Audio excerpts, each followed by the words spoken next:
Hi, this is Jim from Safety Wars. Before we start the program, I want to make sure everyone understands that we often talk about OSHA and EPA citations, along with some other regulatory actions from other agencies, legal cases, and criminal activity. Everyone is innocent until proven guilty in a court of law. Proposed fines are exactly that, and they are often litigated, reduced, or vacated. We use available public records, news accounts, and press releases. We cannot warranty or guarantee the details of any of the stories we share, since we are not directly involved with these stories, at least not most of the time. Enjoy the show. This show is brought to you by Safety FM. And from the border of liberty and prosperity in the highway to the north, this is Safety Wars for the Ides of March. Beware, the Ides of March. Friday, March 15th, 2024. How's everybody doing out there? I hope well.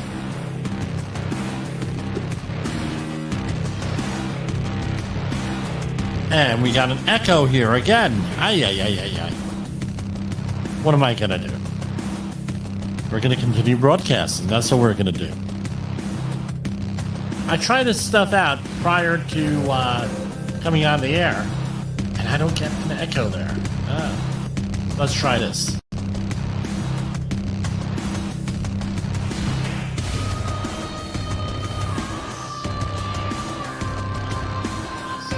All right, I think we straightened that out. Oh, maybe echoes on my end, not your end. All right, it sounds good. Coming over Safety FM. How's everybody doing? And I hope you had a safe and productive week here. And let me put this on. I got some new Safety Wars swag.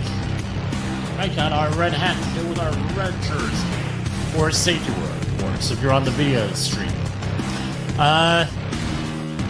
Anyway, got a busy broadcast night, and we also have some our normal controversy and everything else. So we're going to try going with our network news for the next 15 minutes.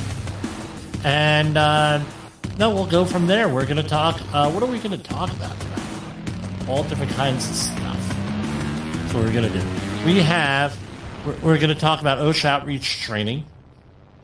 We're going to go through what the requirements are, because I don't think even on the safety broadcasts, except for other people know they want to give you general information. There's nothing wrong with that. I like to go a little bit more in depth with things, because there's stories behind the stories.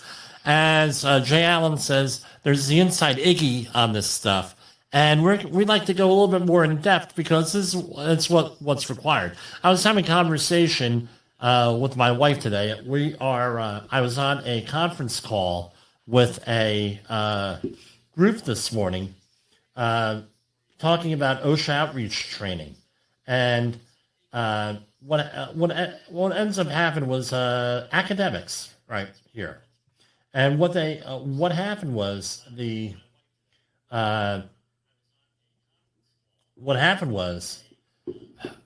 you explain things, and they're like, we don't exactly understand what OSHA is. We don't exactly understand what outreach training is. We don't really understand this. We don't, right? And and the thing is, again, a lot of what we deal with OSHA, there's a lot of misconceptions. We're going to talk about that and leading indicators. We're having a devil of a time here in the metro New York, New Jersey area with fake OSHA cards, right? And there are some leading indicators, and people who should know better on some things don't, or at least they want to play the game, as they say here. Now, if you're on YouTube, for whatever reason, I cannot broadcast live on YouTube. So it's a little bit frustrating here. So we'll be doing that anyway. Hold on, maybe we can fix this. I tell you what, we're going to go. Hold on. allow. We may have fixed this. All right, we may have fixed it. So if YouTube, you're going to be getting this an hour later. I'm going to upload this an hour later. So if that's what you're worried about. Now, okay, let's go to our network news, and we'll go from there. We're going to start out with, let's see here. The latest news, and from Brian Shook. NBC News Radio, I'm Brian Shook. Former President Trump is happy after the resignation of the prosecutor in his Georgia election interference case. A Georgia judge ruled Fulton County DA Fani Willis can remain on former President Trump's election interference case if Nathan Wade was removed. Trump posted Wade resigned in disgrace. Trump's hush money trial in New York is being delayed with the judge's approval. The trial was scheduled to start on March 25th. It will now be pushed back until the middle of April. Trump's accused of covering up hush money payments to adult film star Stormy Daniels before the 2016 election. Israeli Prime Minister Benjamin Netanyahu is approving plans for a military operation in Gaza's southernmost city. Lisa Taylor has more. A statement from Israeli Prime Minister Benjamin Netanyahu says the IDF is preparing for the operational side and for the evacuation of the population. More than 1 million people are believed to be sheltering in Rafah. I'm Lisa Taylor. Criminal charges won't be filed against the shooter in Thursday's violent incident on a Brooklyn subway train. The Brooklyn DA's office says this is due to evidence of self-defense. Police say a 32-year-old man was on a Manhattan-bound A train when a 36-year-old started a fight with him and pulled out a gun. At least 3 people are dead and dozens are injured after tornadoes struck Ohio and Indiana. Tyroy, Ohio is a small town located between Columbus and Cleveland, and its fire chief, Craig Wininger, says he was shocked when daylight hit. Last night being dark, I didn't think there was near the damage that we've seen today in the daylight. I mean, it is different. You just couldn't see. It was pitch black everywhere. Officials said 3 people died in one tornado in Ohio and others were hurt in a separate tornado in Indiana. You're listening to the latest from NBC News Radio. So we have some other news here from NBC. Let's see here. We have a woman shot, security guard injured near Houston Zoo. An argument over a parking spot. Man, they must have came from New York, New Jersey here, right? An argument over a parking spot at the Houston Zoo has led to a woman being shot and a security guard injured. Assistant Houston Police Chief Patricia Cantu says the woman tried to leave the area when a security guard intervened in that argument, but her way was blocked on a street in the area. Another security guard approached her. She hit him with her vehicle, and that's when apparently the shots were fired into the vehicle. The woman was struck multiple times and the security guard was injured. They were both taken to a nearby hospital and are both in stable condition. The woman had 4 children in the car with her and at the time. The man involved in the original argument is fully cooperating with police. It's not clear what, if any, charges will be filed. And here is Houston Police Chief Patricia Cantu again. She says the security guard opened fire on the woman after she hit him with her car. Multiple shots were fired. We do know that she was hit multiple times. Assistant Houston Police Chief again says the whole incident started when a woman allegedly assaulted the man during an argument over a parking spot. We don't want to accuse anybody of anything, but we do know that there was an altercation. SCOTUS, Supreme Court of the United States, sides for Texas A&M over drag show. The U.S. Supreme Court has rejected a request for an emergency injunction from a student group at West Texas A&M seeking to host a drag show. Brian Shook reports. The latest show was scheduled to take place on the campus in Canyon, Texas, in the Panhandle next week. Last year, school president Walter Wendler banned drag shows from the campus, saying such performances degrade women. A lawsuit over that action is currently before the 5th U.S. Circuit Court of Appeals, with arguments scheduled for next month. The students petitioned the Supreme Court earlier this month seeking an emergency injunction to allow the show. I'm Brian Shook. The White House backs a bill that could ultimately ban TikTok. We talked about this yesterday. Brian Shook reports Press on that Secretary one also. Karine Jean-Pierre said it's important to understand where American data is going. She called on the Senate to swiftly take up the bill that passed the House this week. The legislation that would force Chinese-owned ByteDance to divest in the popular social media app received overwhelming bipartisan support. Lawmakers are concerned the ownership structure gives the Chinese access to Americans' data. I'm Brian Shook. Now, I listened to a podcast of I don't want to say friend of the program, but he was a customer of my mother-in-law, God rest her soul, Gerald Salente. Probably would be a good guy to have on the show. But anyway, great guy. He works out of Kingston, New York. You've probably seen him. And his point of view on this whole TikTok thing is we have bigger priorities here. And the other thing is this. The government, some feel, are overstepping their authority here as far as free speech. The way I come down is that you have a foreign agent here that's influenced. A lot of people, for whatever reason, are influenced by what they see on the internet. So what I always tell people, check it out for yourself, think for yourself. That's one of our credos here on Safety Wars. And just because you see it on Facebook or TikTok doesn't mean that or anywhere else, doesn't mean that it's necessarily true. Do your own thing. Here we try to come down, usually right down in the middle here with everything. So today in politics, here's John Bernice. Bernice.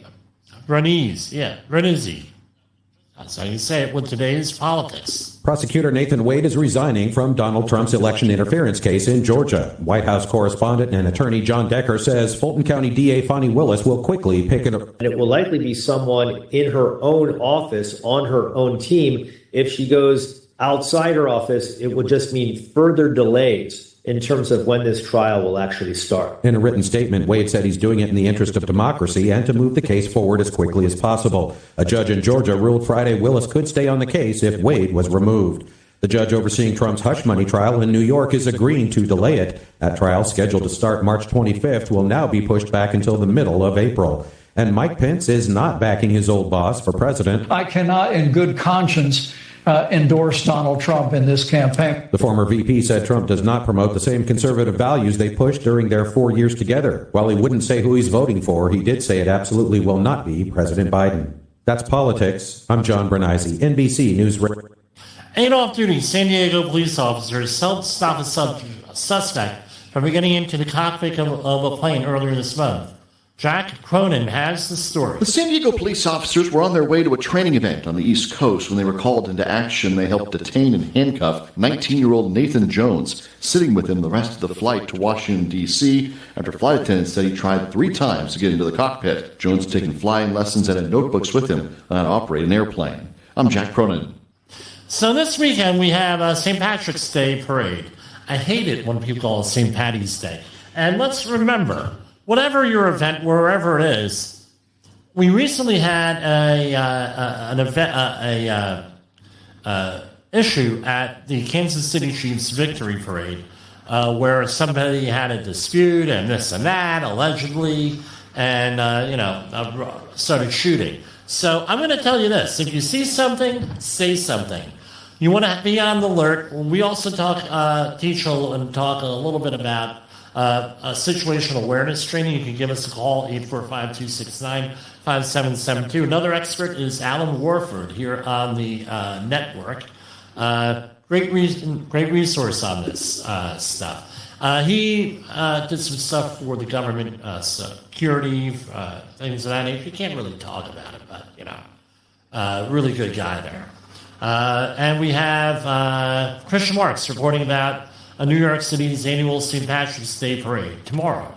Chief of Department Jeffrey Madry says there are no credible threats, but their intelligence division is monitoring sources like the internet. We'll have our K-9 unit out there, our aviation unit, our drones will be out there if needed, our strategic response group, our counterterrorism division, and of course our patrol, transit, and housing resources as well. Around 150,000 participants and around 2 million spectators are expected. The parade steps off at 11 a.m. on 5th Avenue at 44th Street and marches uptown, ending on 5th Avenue at 79th Street. Kristen Marks, NBC News Radio, New York. And we're going to talk a little bit about the Israel-Hamas situation here. Governor Hochul is addressing ongoing U.S. negotiations on the Israel-Hamas war in the Middle East. Liz Warner reports. In a statement, New York's governor said she is encouraged by reports the deal being negotiated by the Biden administration is moving closer to a resolution. This would bring the remaining hostages home safely, get more humanitarian aid into Gaza, alleviate the suffering of civilians, and put an end to the continued loss of innocent life through a 6-week temporary ceasefire. Hochul noted that Israel has agreed to the proposal, adding now Hamas must do so as well. Liz Warner, NBC News Radio, New York. Okay, I always get, I don't want to say concerned, but I always say, what's going on here in the background? We don't know. What's the inside story here? So here, usually when you get governors who are talking about international stuff going on, usually that means that they're interested in higher office. So Governor Hochul has been getting. She won an election, but she was lieutenant governor here initially, and then Hochul resigned. She became governor, and what ended up happening was she won her thing, her election. Now they're in. She's a lot of people don't like her for whatever reason. Doesn't matter. Now she's talking about international relations. My question is this: is she going to be running for higher office, like president, vice president? President, vice president, something higher. Secretary, something. Now, my question. The other thing is this: I don't believe, my own personal opinion here, right, that one or both of the presidential candidates are not going to make it till November, when they're going to drop out of the race. Hopefully not for health reasons. I don't want to see anybody get sick or anything like that. No. That's bad. All right. But I don't think that one or both of these guys maybe either one of them or both may not be may not make it to November. Where they'll have to step down, they'll have to resign, they're not going to make it through the convention, things of that nature. A lot could happen between now and the first Tuesday in November. My thinking, and I'm just saying that. Yeah, but hey, Israeli Prime Minister Benjamin Netanyahu is approving plans for a military operation in Gaza's southernmost city. Lisa Taylor has more. A statement from Israeli Prime Minister Benjamin Netanyahu says the IDF is preparing for the operational side and for the evacuation of the population. More than 1 million people are believed to be sheltering in Rafah. I'm Lisa Taylor. So, in a win for Mayor Eric Adams, an agreement has been reached that would suspend the city's right to shelter laws for incoming migrants. Jonathan O'Halloran reports. The mayor made the announcement saying the agreement with the Legal Aid Society recognizes the reality that the right to shelter was never meant to apply to a population this large descending on the city in less than 2 years. Under the agreement, new arrivals will be provided shelter for 30 days, but unlike in the past, they will no longer be able to continually reapply for shelter. The settlement does not apply to families who arrive in New York City who will continue to be able to reapply for shelter. The city says over 180,000 migrants have arrived in the 5 boroughs since the spring of 2022. Jonathan O'Halloran, WOR News. I mean, I've been traveling to New York City for an awful long time. I grew up across the river from it in Woodbridge, New Jersey. But in Staten Island, part of New York, right on the other side. And the crime in New York was so bad in the 70s, early 80s, that my father forbid us to go to New York, right? So when we had something to do in New York City, it was always a family event. It was always he was there, and it was always something during the day. So forget about going to a Broadway show, anything like that. We would go to the boat show. We go to different outdoorsy type events. maybe the circus. My father loved the circus. Believe me, that was his favorite thing. And when Ringling Brothers was announcing, that they were phasing out their whole thing, I mean, it was a fortune. And I made sure that we got the tickets for that for my children, my wife, my brother Eric, and my father had the time of his life there. I mean, he was in tears. It was like a 10-year-old kid, 9-year-old kid at the circus. He loved it. But why do I mention this, right? Why do I mention it going there?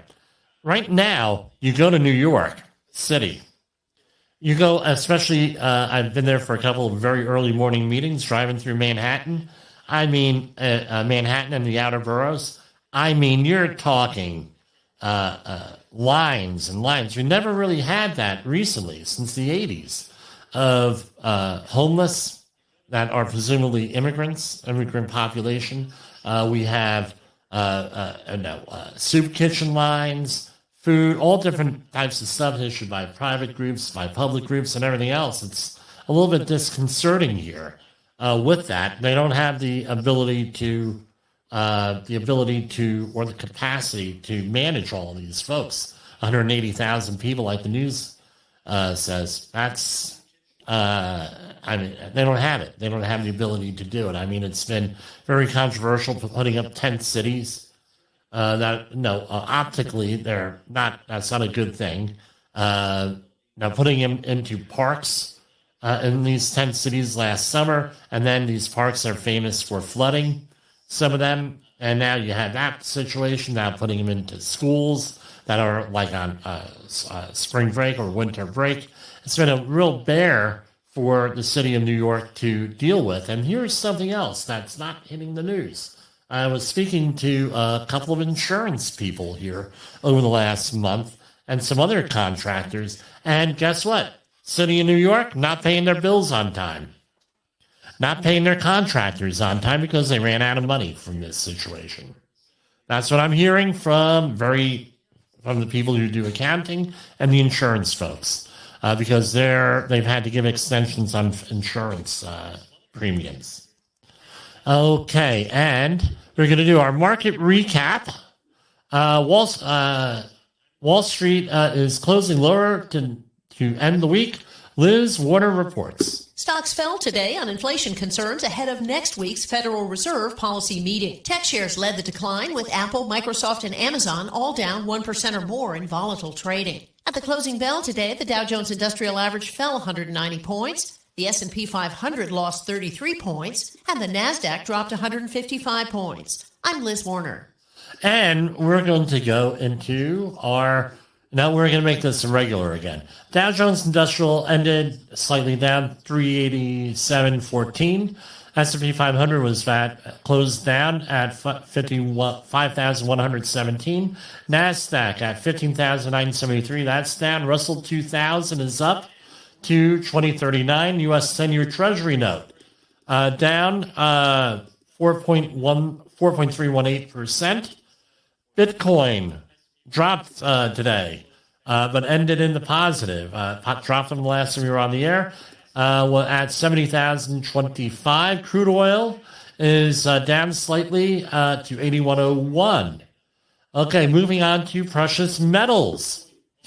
Gold at 21.68, down slightly. Silver is up slightly, 25.42. Platinum 954.70, and palladium 11.112.50. Remember, the precious metals market is that's 6 days a week. 24/7 is my understanding. So this is a big thing here. So what else? Yeah, we're going to go to commercial break, and we'll get back to you in a minute here.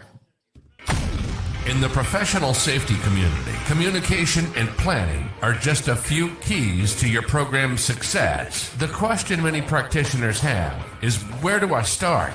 Dr. Jay Allen, the creator of the Safety FM platform and host of the Rated R Safety Show, has built a global foundation to help you along the way. Go to safetyfm.com and listen to some of the industry's best and most involved professionals, including Blaine Hoffman with the Safety Pro, Sam Goodman with the Hop Nerd, Sheldon Primus with the Safety Consultant, Jim Poesl with Safety Wars, Emily Elrod with Unapologetically Bold, and many others. As individuals, we can do great things, but as a team, we become amazing. Dial into safetyfm.com today and surround yourself with a powerful force of knowledge and support.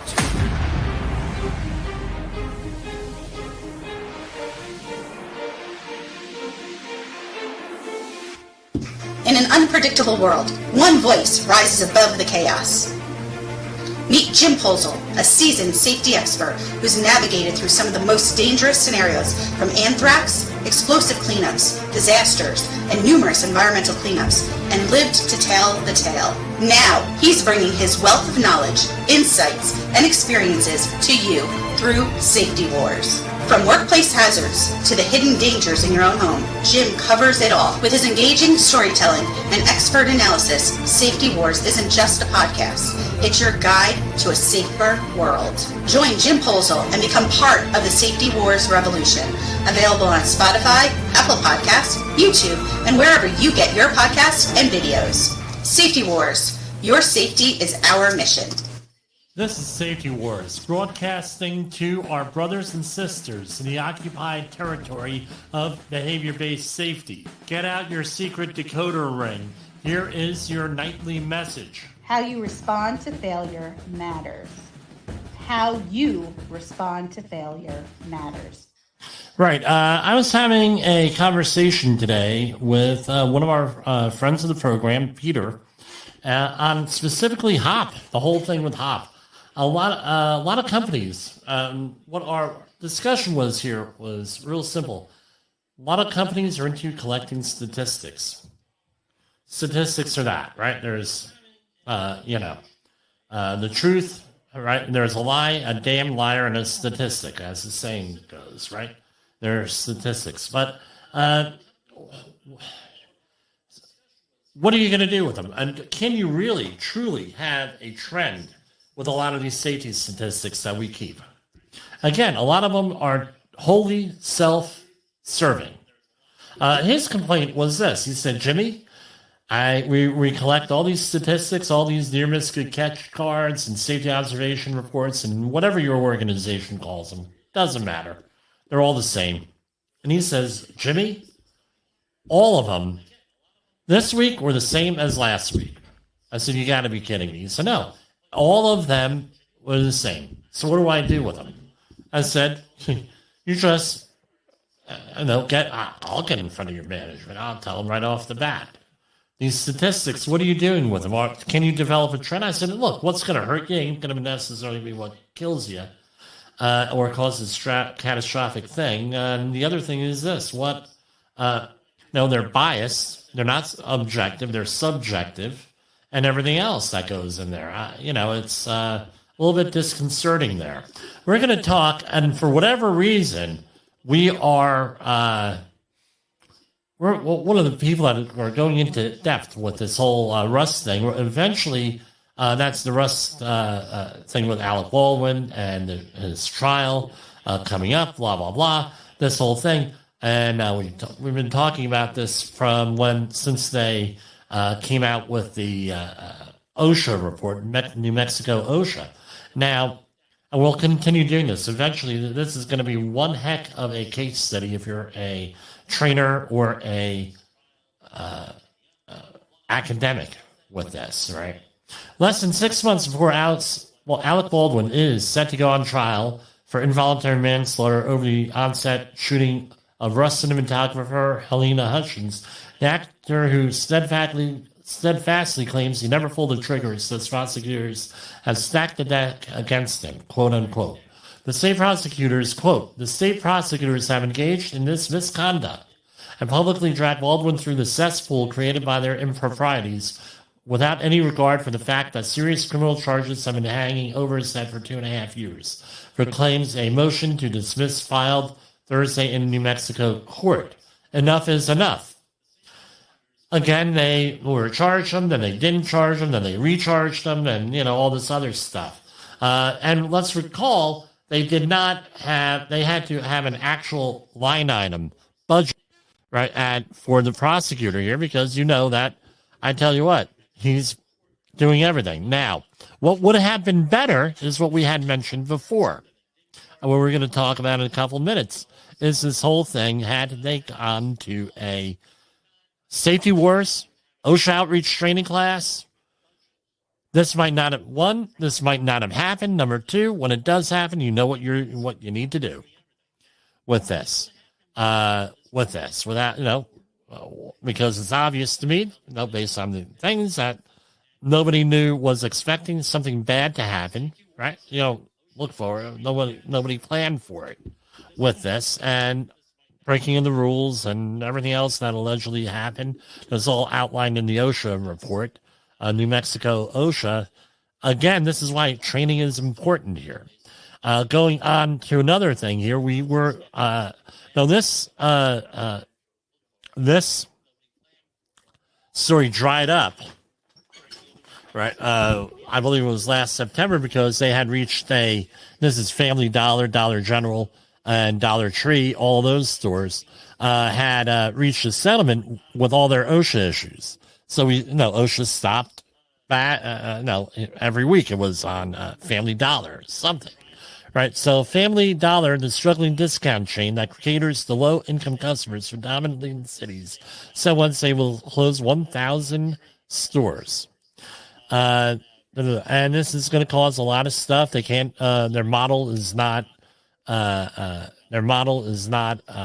sustainable with this high inflation. And Family Dollar will close 600 locations this year and 370 stores over the next several years as the store leases expire. What's going on here? They're understaffed and hazardous, and they've gotten a lot of fines. They've gotten had a lot of problems here. Again, this could have been avoided had they learned how to manage their people a little bit more. In my opinion, based on what we're seeing here with this, between crime and a lot of stuff going on here. Here we have Family Dollar has lost ground to Dollar General. I guess they're two different companies. I made a little mistake. In particular, due to prices. Family Dollar's prices can be 10 to 15% higher than Dollar General's and other discount competitors. Dollar General, which is more than double the size of Family Dollar, can offer lower prices because of economies of scale. Shoppers have shifted to Dollar General, Walmart, Target, and other low-price chains to stretch their budgets. So Family Dollar, not the same as that. I made a mistake. We'll retract that, what I just said. Family Dollar was hit with a record fine this year for violating product safety standards after selling items that were stocked in a rat-infested store, allegedly in a warehouse in West Memphis. $41.6 million fine was the largest ever monetary criminal penalty in a food safety case, according to the Justice Department. And going on with this, I know, I thought they were all the same company. They were different companies here. Now, we're going to talk about outreach training here. And this was a story. Let me get to share screen on here. This was a story we covered, I believe, either late last week or early this week. And this was the... Let me get this up here. Okay. U.S. Labor Department cites Atlanta chemical manufacturer for endangering workers. Let me get the side by side. And it did not work. Stop sharing. We'll share again.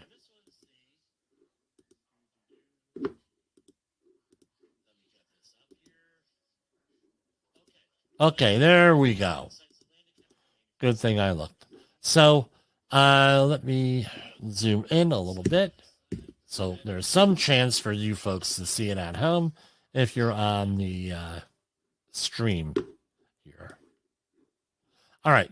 U.S. Labor Department cites Atlanta chemical manufacturer for endangering worker. I'm not going to go into close to $300K in penalties and 67 violation. That's not the important thing here because someone said, Jim, you didn't read the whole report here, and you probably need to read the whole report. I said, okay, do tell.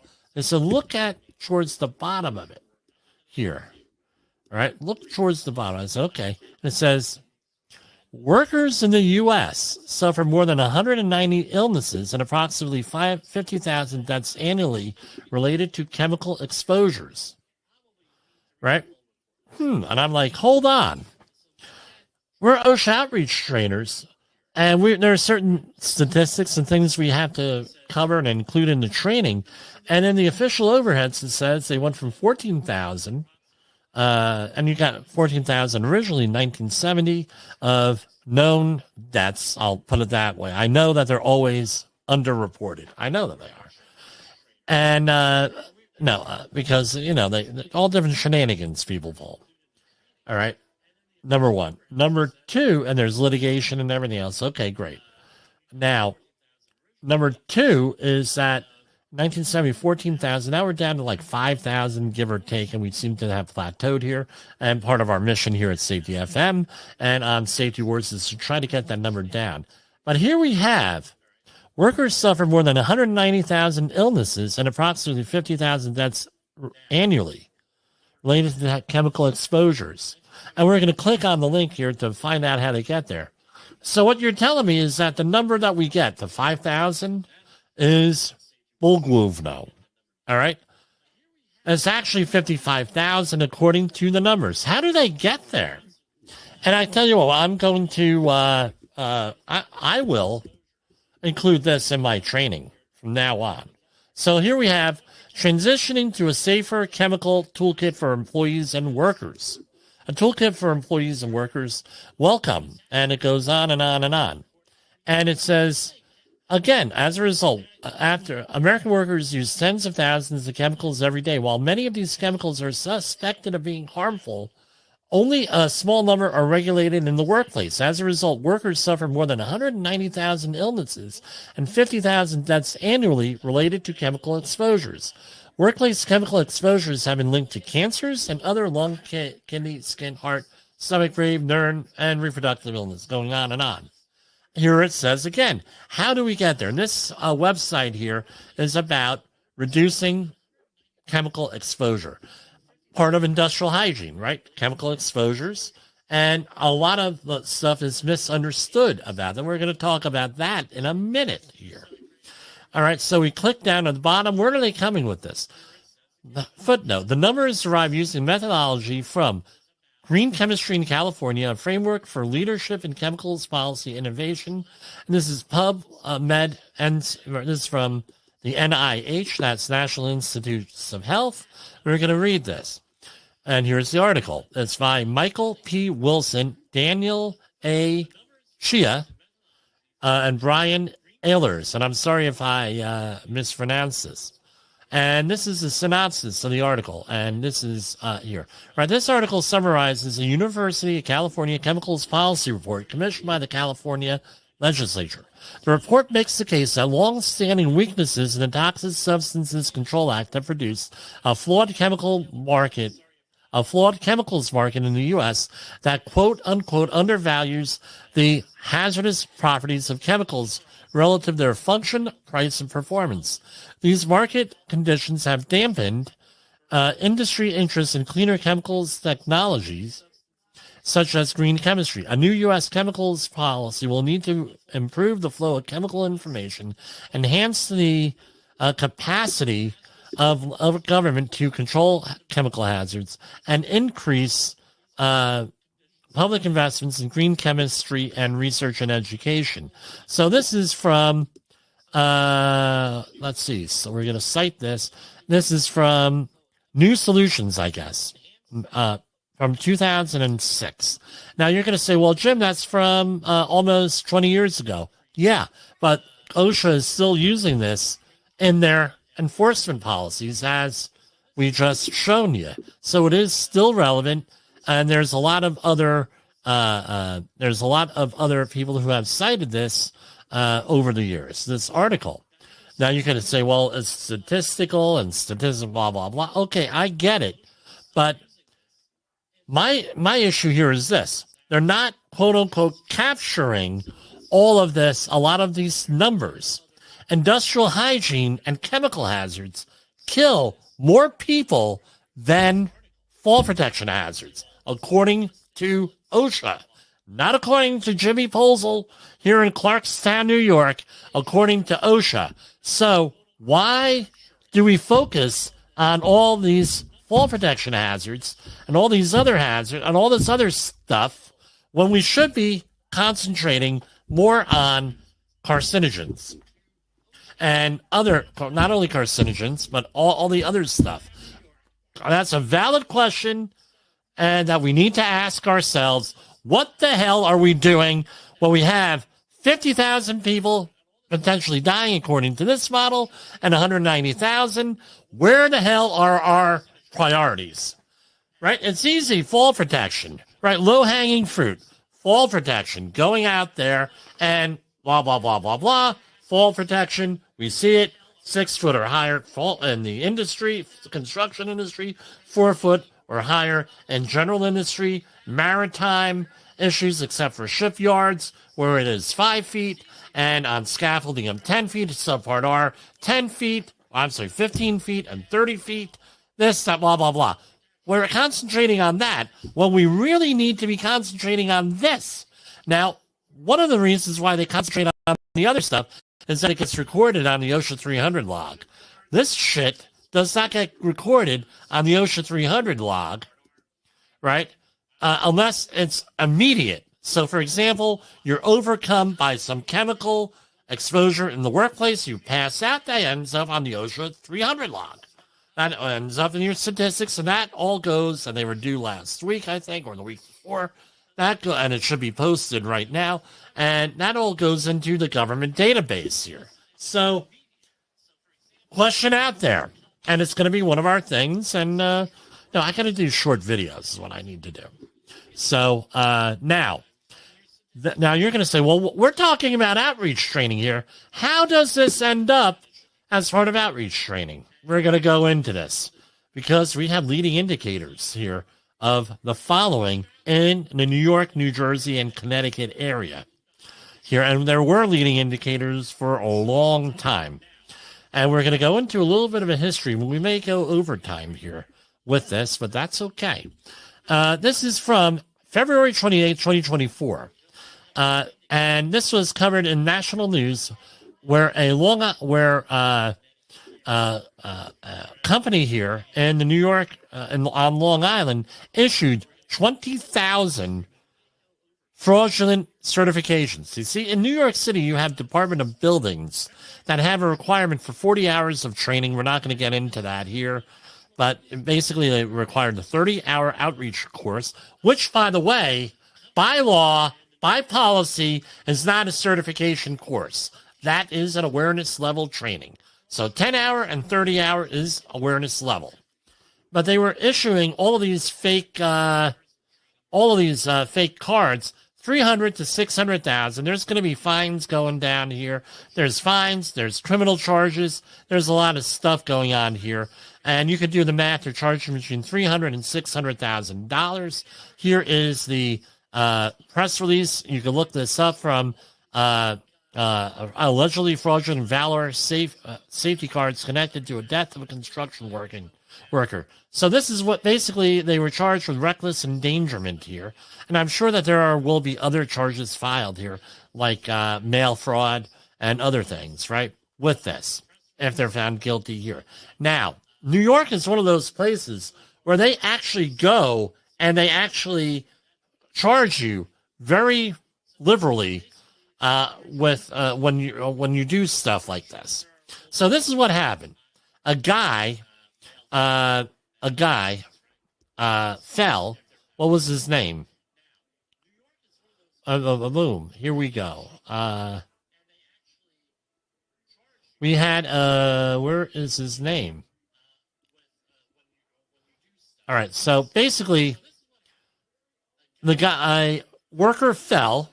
There was an investigation, and it was found out he had a fraudulent card. Is basically the gist of this whole thing here. Now, and what ended up happening was, they got caught. And they had financially getting electronic payments from all different sources and all this other stuff. Here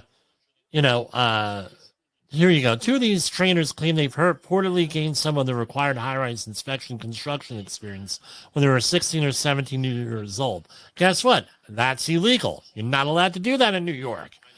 Yeah, you're not allowed to have a 16 or 17-year-old working in construction. One of those things. So there's stuff all over the place. They saw an opportunity to make money and everything else. Now, here we have Long Island construction contractor to pay $144,000 enhanced compliance following this, right?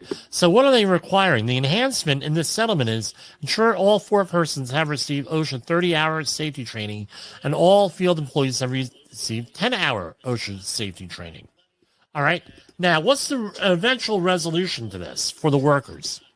For the workers, it's real simple here. The government says these things have to be redone, except for the one we just read. The DOB says Department of Buildings within 5 years. They're valid for 5 years from date. So by 2028. All these people that have these fraudulent cards, assuming that they go through legitimate training, will have all be resolved, right? Because they're going to have updated good cards. So in the meantime, what do we do? You're an employer. What do you do? This is what you do. There are leading indicators as to whether or not someone has the training. So this week, we had an issue on a site audit where a worker says, where I said, hey, and I'm not going to mention what the activity is or where it was. I said, hey, do you have, why aren't you wearing a respirator with that? And what did he say? What do you think he said? He said, what do you mean? It's optional whether or not I wear a respirator or not. That's my decision. It's my life. I said, are you 30-hour trained? He said, I'm 30-hour trained. I work on all the DOB jobs. But this is not a DOB job here. So what do you think I did? I went and looked up his 30-hour OSHA card, and I looked to see if the trainer was on the approved list, or I should say the watch list for OSHA. Wasn't. Number one, because I said to him, who told you that this was optional? He said, well, it's optional. It's my life. I'm going to do what I want. You can't make me do that. I said, did your employer, I said, whoever told you that, where did you hear that from? From the 30-hour course. I said, I don't think so. I said to him, look, I'm not here to bust chops. I didn't use that word. I'm here to help you here. I said, now, you took the 30-hour course, right? I said, now, and we went through this, blah, blah, blah. And eventually he said, okay, we got people on the phone, got his employer on the phone, got this, got that, found out, got some air sampling reports, recent industrial hygiene. Okay, great. Okay. So basically, they did an industrial hygiene audit on you. I don't know why you didn't say that when I asked you. They did air sampling. They can have the air sampling results, blah, blah, blah, blah, blah. They said, okay, and this indicated it was below the PEL. So therefore, since you're below the PEL, wearing a respirator is optional. They supply them. Great. And then I said, well, do you have medical monitoring for that? No, I don't have medical. Okay, did you have Appendix D, subpart 1910-134, sign off on Appendix D, voluntary use? No. Did you do? And it's like, okay, and this is what it comes down to is this, right? There's leading indicators. So once we spoke to him, we found out, okay, probably wasn't fraudulent what he had. He just didn't understand the questions. But we get this all the time, and one of the ones is, and now I pulled up the OSHA. This is the procedures, construction industry procedures, and here we have the requirements for the 10-hour course, and here we have the 10-hour outreach course. Now we're going to scroll on down to the 30-hour outreach course. here. And I'm sorry here for doing this. So here we have 30-hour construction. Introduction to OSHA, 1 hour. So when you have an employer that knows nothing about OSHA recordables, knows nothing about OSHA policies on anything, that would be an indicator that probably they might not have paid attention or did not take the course. All right. Managing health and safety. Again, I2P2 programs, you're supposed to have 2 hours of training on that. 1 hour in intro, 2 hours on this one, right? And I2P2, jobs, inspections, accident prevention programs, management commitment, and all that. They're supposed to have 2 hours of that. How to conduct safety meetings, supervisory communication, all this stuff. The OSHA Focus 4 hazards. So you're supposed to have 6 hours of training in that, and for falls, 1 hour and 30 minutes of training minimum. Electrocution, struck by, fall, all this stuff. If they're acting like that, they never heard 6 foot or higher fall protection. Now you have to question what kind of training that did they have, or are they lying to you? I've had that too. PPE. Now here we have health hazards in construction. This is where the 50,000 deaths, right, would be included, right? 2 hours. Noise, HAZCOM, hazardous communication, crystalline silica, and other construction health hazards. Stairways and ladders, that's all part of fall protection. Now you have elective courses, 12 hours. At least 6 of the following topics must be presented. Now, this is where you have situations where, where there is, where you don't really have to talk about respirators, but you have to pick these things, and then you have the optional 4 hours, where that's usually when they throw in the respirators, where any construction industry hazards or policies and or expand on the mandatory elective topics. The minimum length of any topic is 1/2 hour, and then industry-specific topics with that, right? All that stuff goes in there. So, again, all of this outreach training stuff, right, all these outreach training stuff, they may or may not include respirators, right, because it's all in there. But again, what are you learning in these 30-hour classes, these 10-hour classes, right? Respirator use. All this stuff gets, respirators. So you would talk about in health hazards.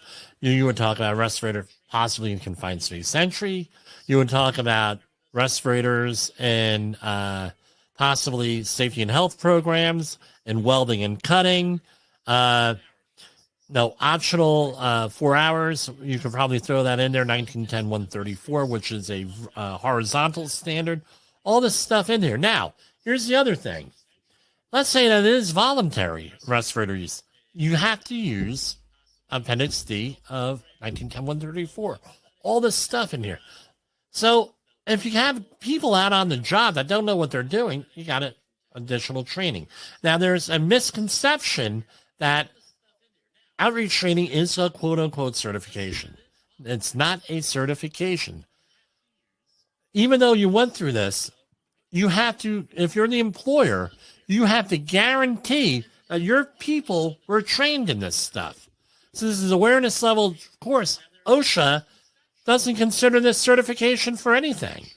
So, for example, that doesn't negate, especially in New York City, that scaffold licenses and training for scaffolding, training for fall protection, either competent person, OSHA Outreach, the authorized user, anything like that. So they made a real big mess here in the city of New York with this whole thing. So with this whole thing with this. So that's what I wanted to share with you. I'm going to come out with a little bit more on that. We're going to cut this a little bit early today. And that's what I got for you. So let's get our outro here, and we will go from there.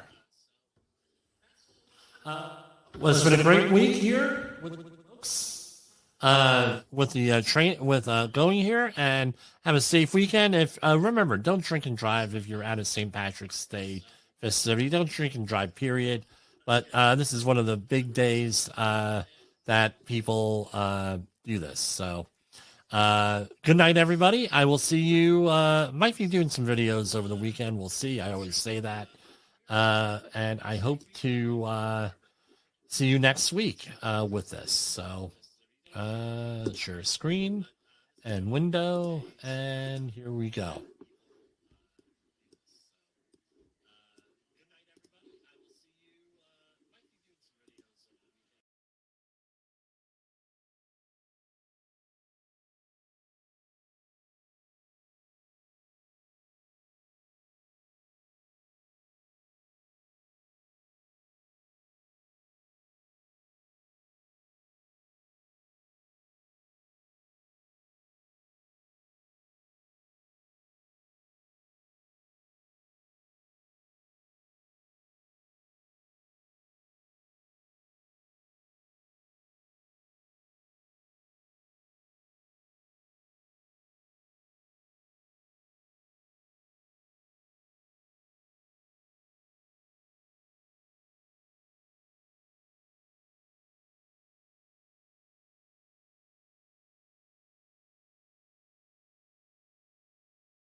Let's get our outro here, and we will go from there.